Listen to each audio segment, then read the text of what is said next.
Hello, ladies and gentlemen. This is Eddie Marcus once again. As in heaven, so on earth. This is the challenge that I bring every time I come before you. Now, this is my presentation for this Sunday. I believe it is the last Sunday in the month of November. And I want to make sure that you get a dose of as in heaven, so on earth. I understand why we are so far away from it. But this moment, ladies and gentlemen, thank you once again for giving me this your time. And when you leave, I hope that you walk away understanding what it means when we hear as on heaven, so on earth. Well, you know, there are a lot of things going on in our country today. And I'm always talking about those who are left out. I'm always talking about the poverty.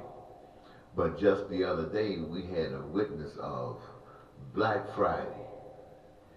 And when the cameras came on, you saw millions barging into the markets, buying their heart's desire at a cheaper price. I mean, it was just people, people, people. And I think I'm out speaking for people who are poor. And as I look at this number of people who are in these stores, I'm saying, maybe I've deceived myself. Maybe there isn't any poverty. But that was just a thought that didn't last a half of a second, ladies and gentlemen. Because even though it looks like everybody has money, can't be poverty around. But if you think about it, if the poor would rise up, it would make this Black Friday look like a teardrop in the ocean. But what is it, ladies and gentlemen? What is it seriously that everybody wants? Everyone wants life. And that includes the survival needs that they are met. This includes their wants, their desires, not just their needs, but they want something. These things should be met. And there are some things that they want so that they just desire to have them. And they should be met. And in so doing this, we establish peace, we establish prosperity, and we establish joy in life. What essentially is happening is your dreams are being met. Your dreams being met. We all have dreams. Will they ever come true? Do we have to win the lottery? We all have dreams. But this is what we commonly all want. But how does this happen? Can it happen? I'm so glad, ladies and gentlemen, to tell you that it can happen. Now, when I speak to you about it can happen, I'm speaking to you about a higher power than Eddie Marcus. I'm speaking to you about a higher power than the President of the United States or his Congress. I'm even speaking to you of a power that is higher than the power of the people of the United States of America. Not only that, but the people of the world. A power just that high. A power that's essentially involved in every last one of your lives. I call it God. You can call it whatever you want to call it. But I call it God. The power that is responsible for all of our existence. And that includes, my friends, the solution to our problems, the human problem. And it is as simple as 1, 2, 3. Now listen up. The solution to the problems of America and the problems of people in Mexico and people everywhere on the face of the earth. Here's the solution. You put every employable person to work. Everybody that is employable, human beings all over the globe, wherever you are, you put them to work. But not just any kind of work. You put them to work in a career of their own choosing, a career that gives them their greatest reward. And allow them to take the resources of the earth that have been provided by the Creator. No man made them. They were provided by the Creator.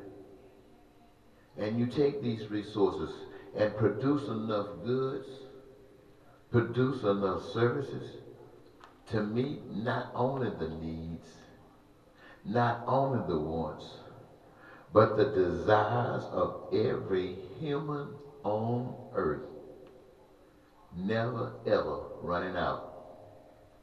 Now this includes food, clothing, and shelter, and education, and health care, and transportation, and all the things that spin off from it, all of those side effects, all things that are produced by mankind through this fashion belong to mankind.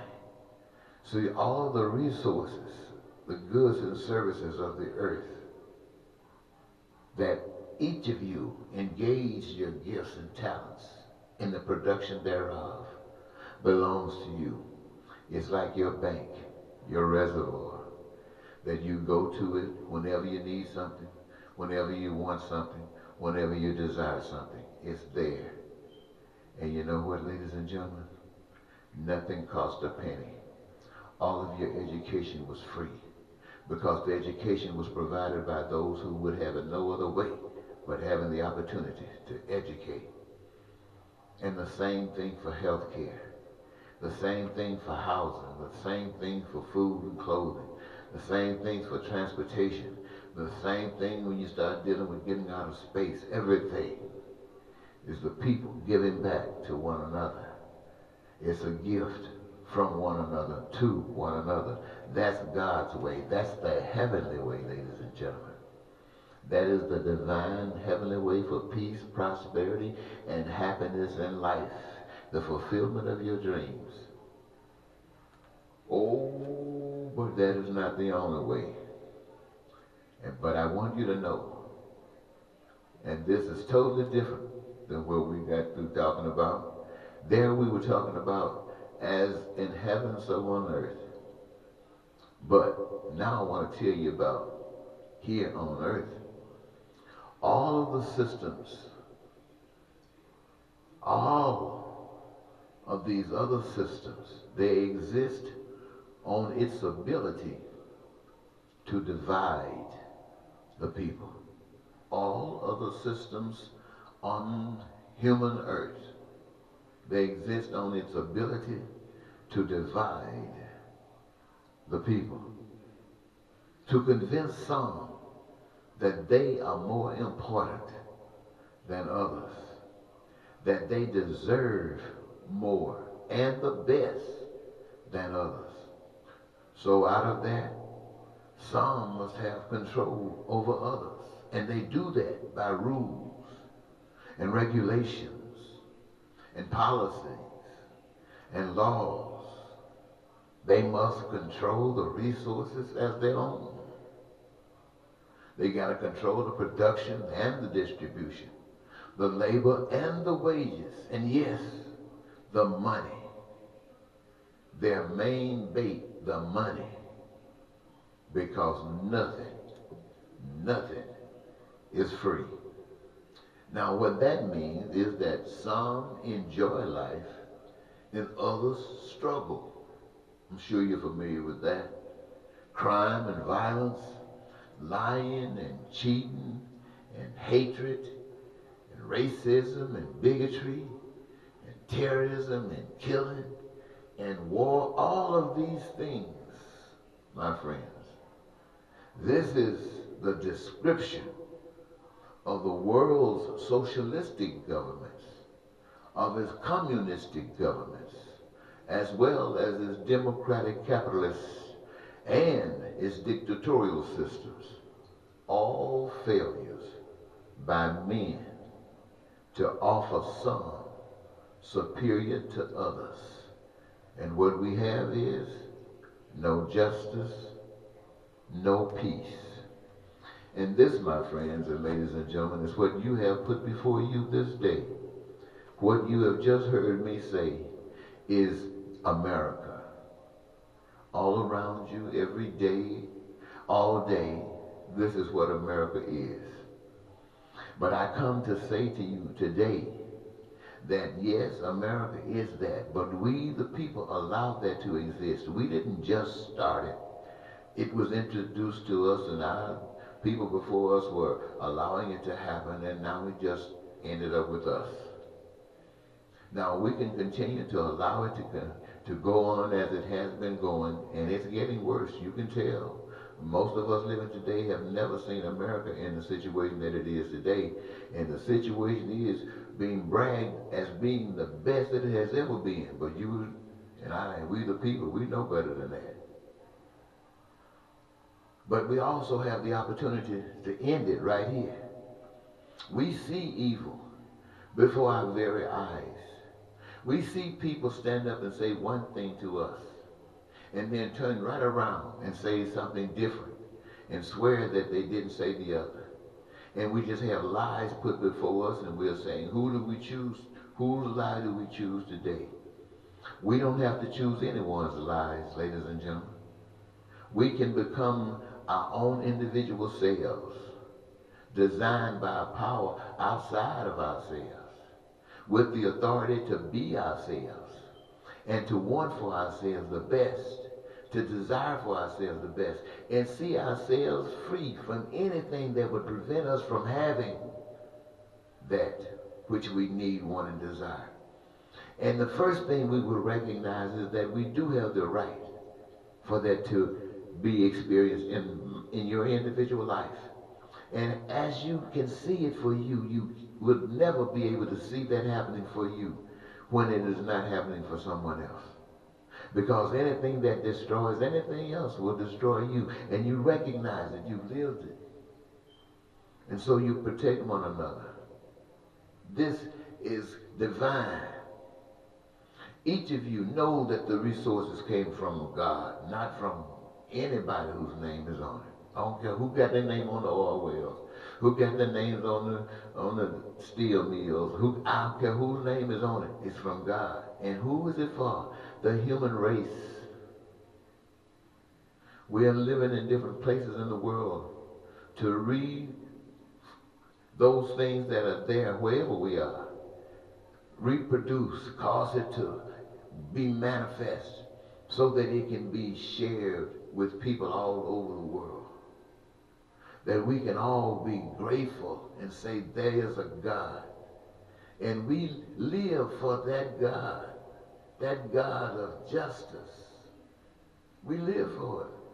We don't believe any longer that just because we are the first one that's created that we're superior to others. We don't believe anymore that just because we have abused others and taken from others and professed that we are the greatest. We don't believe that anymore. We know right now that we are creatures just like any other creature provided for. But the ability to wake up and recognize the path to heaven while we live in these bodies on this earth during these times. Wow! Can you believe it? Well, if you can believe it, then let's be it. Let's create it right now. Let's cut out all that stuff that trying to say America first. No, America is not the first. The earth is first. The people of America, we're not first. All humans are first. And yes, we love things, but so does everyone else. And now we know the way that everybody can have their needs, their wants, and their desires by engaging everybody God's way, doing your thing. And it just manifests, never running out of anything. So whoever's trying to talk to you about money, the international money, the banks, the funds, the taxes, forget all that stuff. The debt, write that stuff off. Nobody owes anybody anything except your love. And what is your love? Your love is your gift and the ability to serve, to give it in the capacity for which it was designed, so it can be a part of all of creation. That's what our love is. So ladies and gentlemen, having said that with you, this is my message for you today. You can wake up if you can. If you can't, God is still reaching out to you because He loves you. And if you do wake up, you might find yourself alone. But that's your greatest challenge, is stand alone if that's the way you are. Your greatest reward will not be that you can look out there and see, because the world is still designed to keep that from happening to you. But that gift of spiritual enlightenment, that glory that only God can give and no one can take it away, will be bubbling inside of you like you don't know. Everybody be saying, what wrong with him? But the joy of the Lord is in you. And I'm telling you, it's greater than any prisons, it's greater than any jails, it's greater than any persecution that can come upon anyone. That stuff that God deals out, I'm telling you, you'll be glad to be in prison if you're the only one that wants peace and prosperity and joy for everybody on earth, and everybody on earth turn their back on it. Hey, where you belong in prison, you don't belong out there in a world like this, because the only thing you're going to stand for is something that they can't stand or refuse to stand for. And so, you are what you call a cancer to the way of the world. Your job is to eat up that by exposing it and lifting up. Oh, I thought I was gone. I know you got it by now. Bye-bye.